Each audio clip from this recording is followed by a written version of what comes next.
നമസ്കാരം. മണ്ണുത്തി ജംഗ്ഷനിൽ നിന്ന് വളരെ അടുത്തായി നടക്കാവുന്ന ദൂരത്തിൽ വരുന്ന 2 വീടുകൾ, അതും 75 ലക്ഷത്തിന് താഴെ വരുന്നത്. ഇപ്പോൾ നാം കാണുന്നത് 7 സെൻറ്റിൽ നിർമ്മാണം പൂർത്തീകരിച്ചിട്ടുള്ള ഒരു പുതിയ വീടാണ്.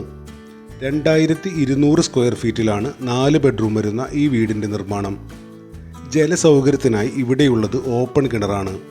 2 വലിയ കാറുകൾ പാർക്ക് ചെയ്യാൻ സൗകര്യമുള്ള ഈ വീടിന് ചോദിക്കുന്ന വില 75 ലക്ഷം രൂപ. ഈ വില നെഗോഷ്യബിൾ ആണ്. ഇപ്പോൾ നാം കാണുന്ന വീട് മണ്ണുത്തി ജംഗ്ഷന് കുറച്ചുകൂടി അടുത്തായി വരുന്നതാണ്. 5.6 സെൻറ്റാണ് ഈ വീടിൻ്റെ പ്ലോട്ട് ഏരിയ. 1600 സ്ക്വയർ ഫീറ്റിൽ 3 ബെഡ്റൂമുകളാണ് ഇവിടെ കൊടുത്തിട്ടുള്ളത്. 2 വലിയ കാറുകൾ പാർക്ക് ചെയ്യാൻ സൗകര്യമുള്ള ഈ വീടിന് ചോദിക്കുന്ന വില 75 ലക്ഷം രൂപ. ഈ വില നെഗോഷ്യബിൾ ആണ്. ഈ വീടുകൾ കാണാൻ താൽപ്പര്യമുള്ളവർക്ക് ബന്ധപ്പെടാനുള്ള നമ്പർ വീഡിയോയിൽ കൊടുത്തു.